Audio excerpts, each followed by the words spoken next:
Hello and welcome to this episode of the Ideas Factory. I'm Nagma. With me is Professor Harsh Pant. We will be looking at all that was significant during the week that has just gone by and the coming week, because the India-US 2+2 dialogue is to take place. The Malabar exercise between the Quad countries are going to take place, and the American election is just around the corner. So we look at all of this along with a very turbulent Pakistan.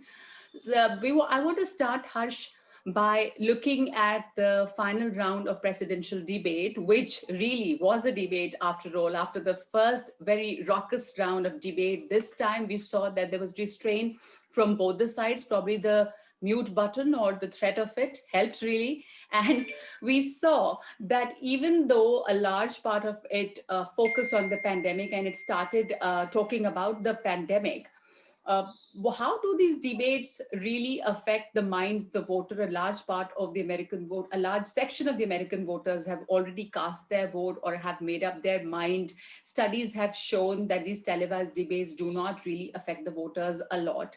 But do you think that this is going to change those last minute undecided voters? And if you look at the debate, really, what was the takeaway from this debate, or the talking points that are going to or will somehow affect the voting pattern?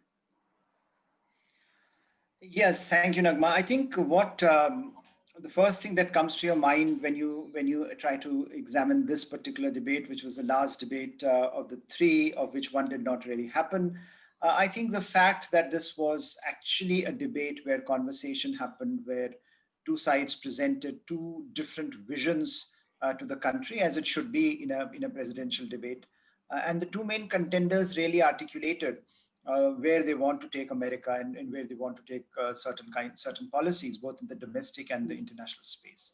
So in that sense, I think you got what you wanted out of it as an observer. And I think most Americans who would be viewing, who would have seen this debate, would have come to, I think, a conclusion that perhaps things are not so bad as they looked in the first debate.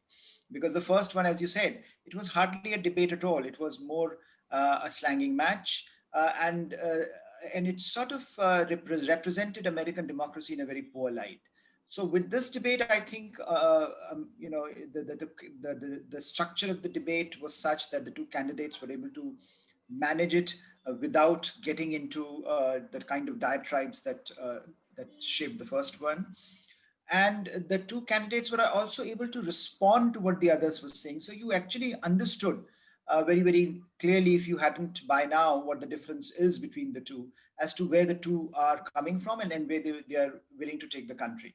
So I think it was an interesting debate, and I think it restored some of that credibility of the American, discussion, and the American democracy, where two contrasting visions can actually exist side by side. So I think that was one, I think, big relief for those who had started doubting the very foundation of American democracy, if you will.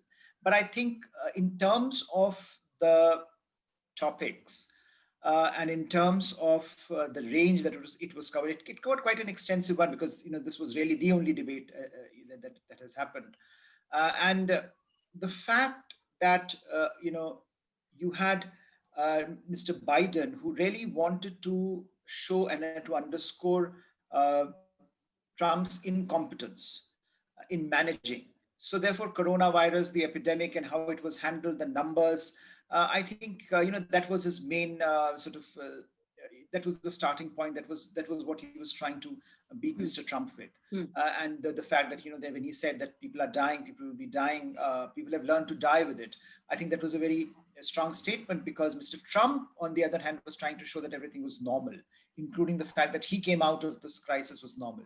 And I think the fact that he insisted on the economic rationale for opening up the economy, of working through the coronavirus pandemic. I think he also made a strong case for himself when he actually told Mr. Biden that we don't have the luxury of working like you underground, which was, I think, in a way, both an attempt to say that you really don't understand that governance is very important, that I have to keep the country running. It's an economic crisis as well.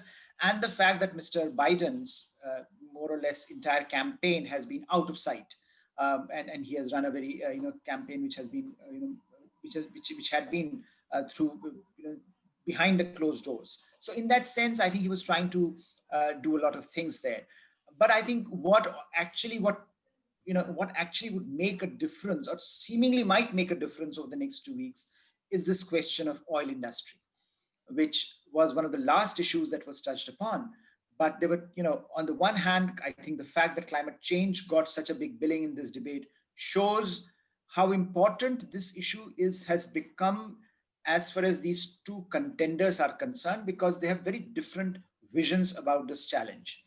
Yeah. It also shows that within Democratic Party there is a contestation, because the Democrats, the progressives, actually are very big on this. The centrists and moderates, like Mr. Biden himself, may have slightly because he comes from a working class conception of politics, he may have a very different idea of what it might mean, and therefore his statement that he would end the oil industry, if you will, has really created a lot of turmoil for his campaign. They have been trying to explain it now for the last so many hours, for so many days since the debate concluded, and that had become the fulcrum around which the political debate is now, ricocheting, because Mr. Trump is now insisting that this might be, something that might tilt a number of undecided voters, a number of working class voters in states like Texas, Ohio, Pennsylvania, which are battleground states, and where oil industry plays a big role. So I think for Mr. Biden, this has become an important issue. For Mr. Trump, this has become an important issue. And therefore, for American political discourse for the next few days, if you will, we will see this issue being front and center in the campaign, because both sides would feel that there is much to gain from this. Absolutely. And like you said, they have almost on all subjects, sharply different views, whether it was about the pandemic, the handling of the pandemic, or the question of how will they address after they win the election, assuming that either of them, whoever has won the election, how will they address the public and the voters who did not vote for them? Even on that point, the difference of opinion was very, very apparent. But if you look at both the candidates, according to you, I'm just asking, who do you think won? Who would have won hearts and changed those voters who were undecided? I think that, in a sense, it seemed to me that both were not, it seemed, that they were not interested in reaching out to those who perhaps were not part of their vote base. Yeah. And both were trying to mobilize their own base. And in that sense, the debate was as much about energizing their own base by giving them, by underscoring once again the ideas on which their larger campaigns have been built. So I don't think, in that sense, there was a game changer in the entire debate. And Mr. Biden, I think the fact that Mr. Biden seemingly, and again, this oil remark may come back to haunt him, but he more or less was gaffe prone. He did not end up in a situation which he's very prone to do, making statements that he would otherwise rue. And I think in this case, again, there will be some temptation in his campaign to think, oh my God, he should not have made this statement. Yes. But I think by and large, he could protect himself. And by and large, he sounded as if he's in command, because one of the big ideas of Trump campaign is also that he's too old for the office, and that he won't, in any case, won't be doing a second term. To why vote for him? You will be voting for Kamala Harris and for the progressives. And I think that is another stick that they have beaten Mr. Biden with. But I think on balance, it was a debate that seemingly managed to convey to their own vote bases, that voter bases, that that they understand the issues. And I think to that extent, it seemed that Mr. Trump also did well. If you look at the climate change exchange, he came out as someone who understood the economic side of the argument, who understood the business side of the argument. So it was not as if he was as he often tends to do, muddling along or saying random things. He actually had a concise argument to make. And therefore, when you look at this idea on climate change, for example, where Mr. Biden talked in terms of this is a humanitarian crisis, and we will all be dead. And his was a more humanitarian take on this. Mr. Trump's was a more pragmatist take on that you need industry. You cannot really move on, especially in an economy like America, where middle classes prefer cheap oil. and the industry. You have such a huge industrial base. So I think on both counts, you saw arguments being given which were seemingly rational, which were well thought out, and which brought out the differences. After all, that's what the voters would be voting on. Hmm. But whether or not it would, it would turn the undecided voters also depends on the number of undecided voters. And at the moment, polling is telling us that there aren't that many. People have already made up their A minds. lot of people have If you also have, voted. 8% or 5% undecided voters, how would that matter? Even if we imagine that one individual won the debate and therefore would be, would go victorious from here. Absolutely. And in any case, a lot of studies have shown that these televised debates do not really or have very little impact on the voters.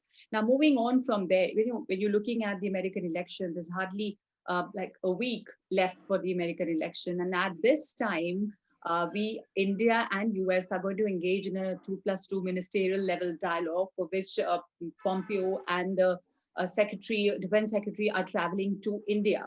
Now we know that the focus will be on addressing the dragon in the room. Pompeo has already said that the talks will include how free countries, free nations can work together and thwart the threats by the Chinese Communist Party. But the question is it a bit unusual that this meeting is taking place now before the elections? The elections are really round the corner, just a week before the election. These meetings will take place next week. Do you think that's unusual? And how significant is that they're going ahead with the 2+2 dialogue at this moment? I think it's both unusual and significant, Dagma, because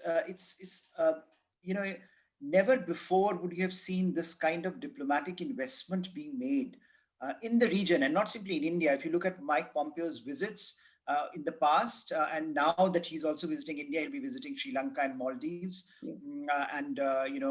There's a larger regional imprint that he wants to imbibe in these discussions. And so it's unusual the kind of diplomatic investment is being made in reshaping America's strategic footprint in the region. And I think that's by and large good for every country involved, except China, because the issue had always been for the past few years about American resilience, about American commitment to the region. So if it underscores American commitment to the region, I think it ensures that other stakeholders feel more confident that they have alternatives than just to acquiescing into Chinese hegemony. So there's a balance that comes into the system. So by and large, that's a good for the region.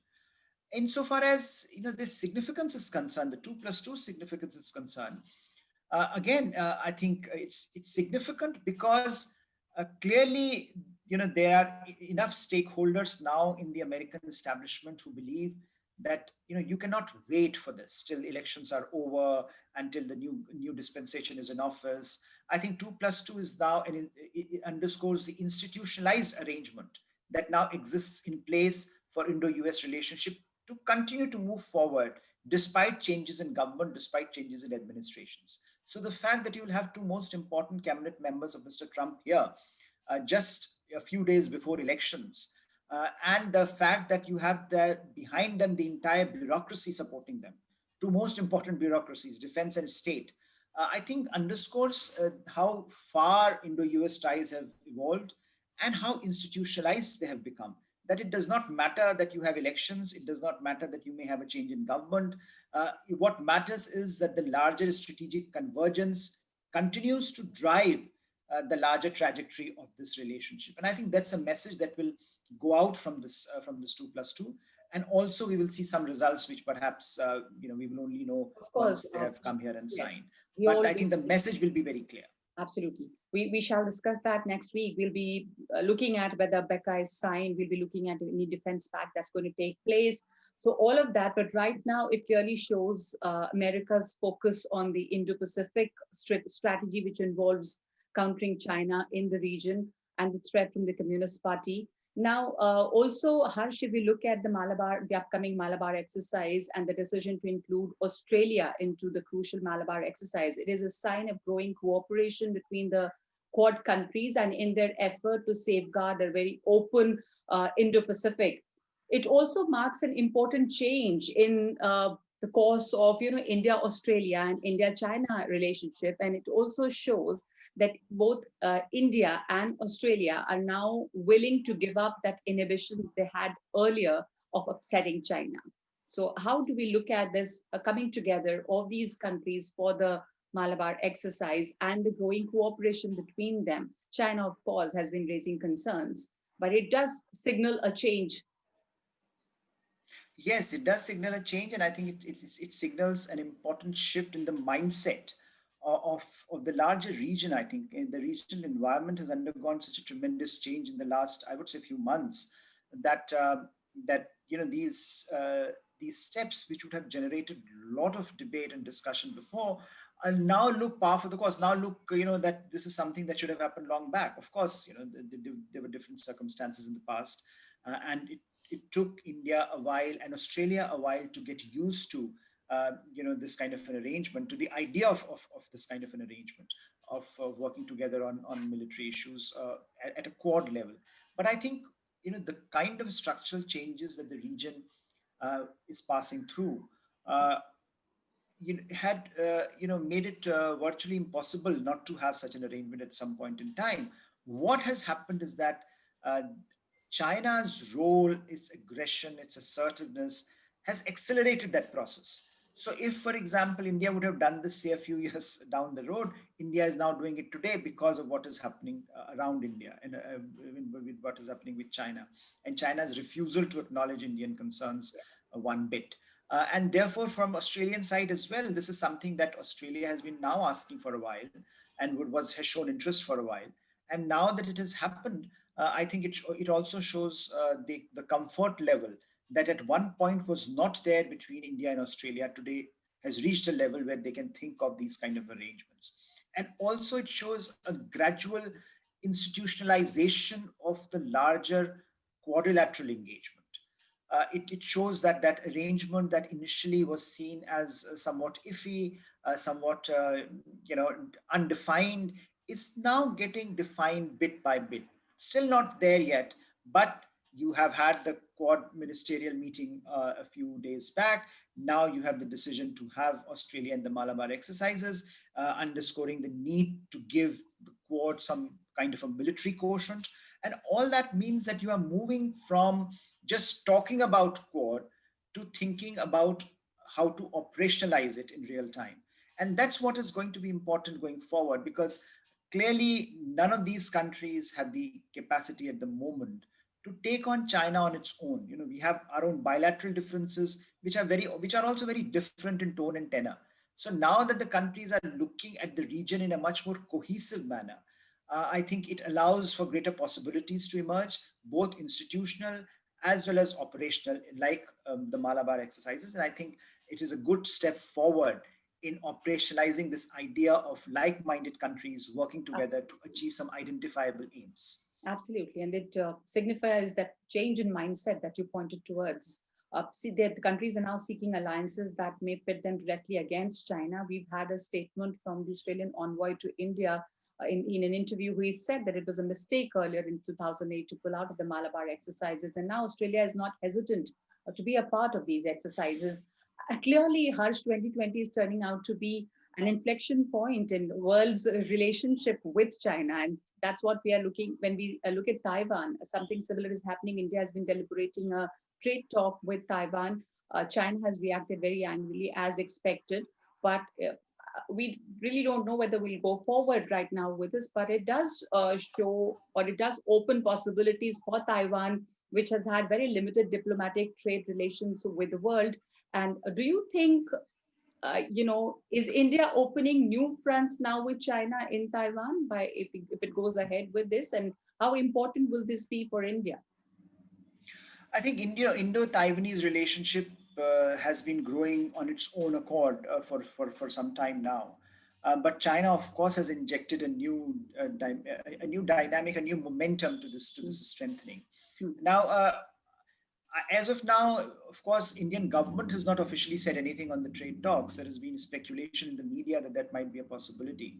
Now, I think the very fact that it is being now talked about is a reflection of again, one of the things that we were talking about in the context of Malabar is how quickly the discourse has turned from where we were looking at managing China, tiptoeing around Chinese concerns, not making China uncomfortable, to one where I think an explicit acknowledgement of differences and a sense that we need to do something more concrete, to make it very clear to the Chinese that we are unhappy with the way they are behaving, and also that there are costs to the way Chinese are behaving with us.